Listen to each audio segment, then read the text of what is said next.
Another unfortunate thing that happened this last week is that there was an ISIS suicide bomber in a church in Damascus, in Syria. I don't know if it was Damascus, but it was in Syria somewhere. Syria, yeah. What have you guys heard about this? What's going on in Syria? Is this signaling that a huge persecution of Christians is coming in Syria? So a couple of Turkish pastors that I follow were right on top of it.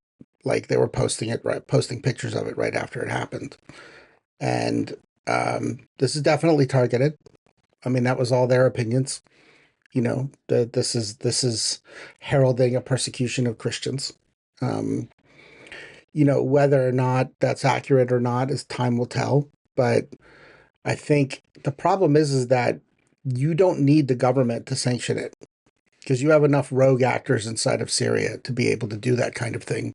Like you have enough factions that are still floating around to try and let's just say the government is trying to move towards stability, right?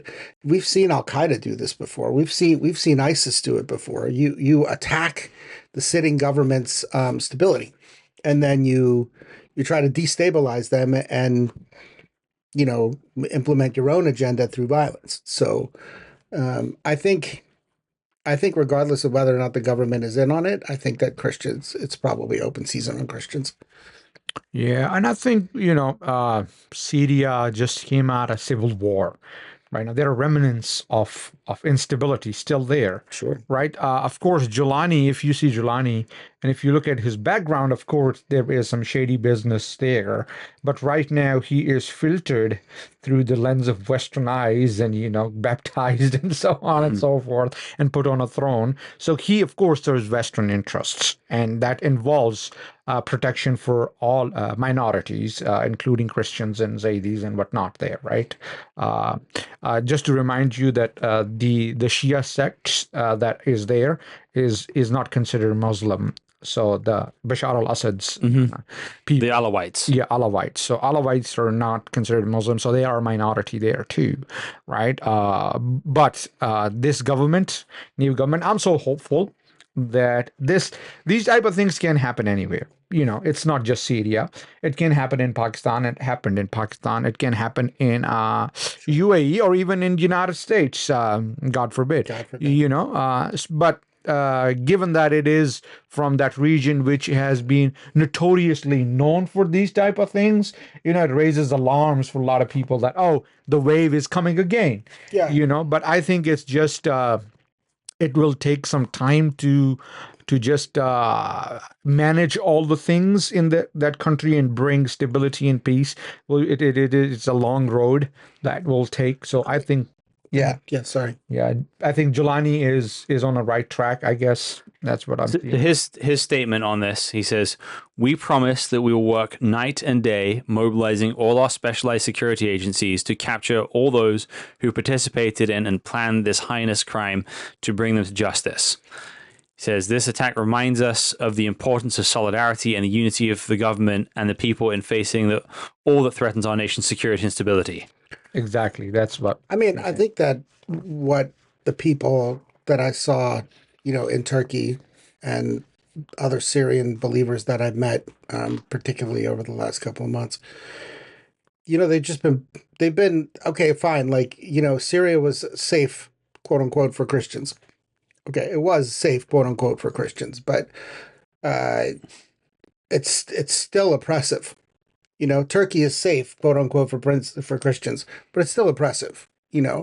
So I don't fault anybody for defaulting to cynicism, right? Because they've just been under like a kind of pressure that we don't get here in America as Christians, right? Or the West, really. That might be shifting in certain countries in Europe or whatever, but for the main point, if you're telling me that the leader of Syria, who used to work for Al Qaeda, is pledging to hunt down other Muslims, and I'm a Christian, and I'm trying to sit there and say, okay, they just blew up this church. This is just another thing that like kind of serves that feeds the trauma in my psyche to make me not trust, right? So, it would be great if he actually did it, and I hope he does it, right? Like, I'm not being cynical in that. I'm just trying to see it from the standpoint of, like, you know, if you're a pastor in southern Turkey, couple hours away from the border, what do you think is going to happen? How do you think Muslims around them are going to interpret that action? What does it feed, and how does that affect you? I think one thing I would clarify here is when we say Jelani, and you said, how he will act on it. Syria was faction of multiple militias, and all of them are Muslims and fighting against each other. Right. So Jelani was fighting against its own Muslims. Yeah, yeah. Now, Okay, now he's in control. yeah, Now, I would actually argue that ISIS doing a suicide bomb in a church right now is actually should be a vote of confidence in Giuliani, in the sense that clearly they are not happy with the current Syrian government. Yeah, and Jelani is very closely allied with Saudi Arabia as well. And ISIS is a common enemy for all these Arab nations. So it doesn't matter if they're Muslim, if they're Shias, if they're Sunnis, if they're Wahhabis, God knows what they are. At the end of the day, if they are bringing chaos to the streets, which Syria has seen for a long, long period of time, I think it's time for whoever is sitting on the top, Jelani, Nourani, whoever that is, right? He has to act. He has to act in a very solid way that put forwards a example that if you hit our minorities, you will have that type of a sentence or action on you. Yeah. First it's the Christians, and then it's you too, right? And I think the simplest explanation is the best one here, that Syria is a fractured state that has a fairly weak central government right now that's kind of could be on the verge of stability but isn't there yet. Right. And because it's not doesn't have stability yet, that just puts people in more danger. Right. Well, I mean, instability anywhere, political instability, but particularly like the Middle East flavor. Yeah. Political instability. But I also think, to quote Littlefinger, chaos is a ladder. So I think if Christians right now have a cynical attitude, Just get us up for a second. I really appreciate that reference. Game of Thrones, by the way, Littlefinger. Good. But there's instability, there's opportunity, things could go good or bad. But if Christians have an attitude towards seeing, okay, the Syrian government isn't going to be on our side, it's not going to protect us, that is very easy for that to become a self-fulfilling prophecy. Sure. And I would say early on in Islam, you had some people with hardcore thinking with Omar conquer Syria, right? Omar was a strict Muslim. Christians could not be in the government, although they had certain rights and were protected. However, Muawiyah, the guy that came after Omar, so two caliphs after Omar, right? So you have Uthman, then Ali, then you have Muawiyah. Mm-hmm. Muawiyah's right-hand man was a Christian. Christian life for Christians in Syria got better under the government of man who was part of the Muslim conquests. And so we don't really know who Jelani is right now, but the fact that ISIS is not happy with his government is actually a positive sign.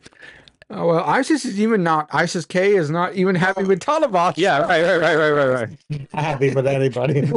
So until the Khilafah is established, heck with your Khilafah, leave people alone and let them live their life, right? So I think, I mean, this is awful. It's a good sign the government has condemned it, and I hope the Syrian state is able to get enough strength so it's able to do a better job preventing these things. But in the meantime, I think it's too soon for Christians to panic about Syria, as awful as this is. We've had these kind of things in the West too, right? Sure.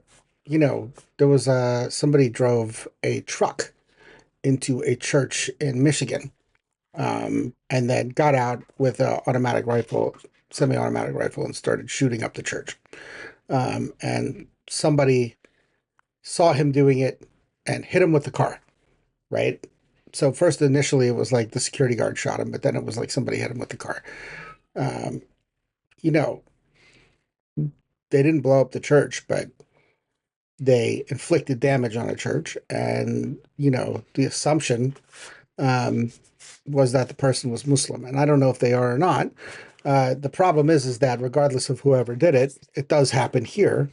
It just doesn't happen on the scale, right? So a bomb is like so much more dramatic than a truck driving into a church or something like that. But it did happen, and they happened within days of each other. Yeah. So, I think you can expect more of this. I think that the one thing I would add to what you said was, okay, don't worry, but the rest of the world seems like it's on fire. Yeah. So it's really hard, like, to find optimism Yeah. in this. But I was reading Psalm 118 this morning, and it said, it's better to put your trust in the Lord than to trust in princes, right? Like you're supposed to move past this idea that all of these people are chaotic actors, right? And look past that and look to God for your stability in whatever it is. And I think that's where you can find hope. To add my comment on it, I would say that these type of things increase polarization, and what polarization results, even in United States, we have seen burning of mosques. There are attacks on mosques, and there are attacks in West as well because of certain reaction to certain things, right? So these type of things create polarization, and that's not what we want to see in here, right? We want to live with our neighbors, doesn't matter what their religion is, as long as they are respectful of our boundaries. So that's what I would say, at the end. That's it.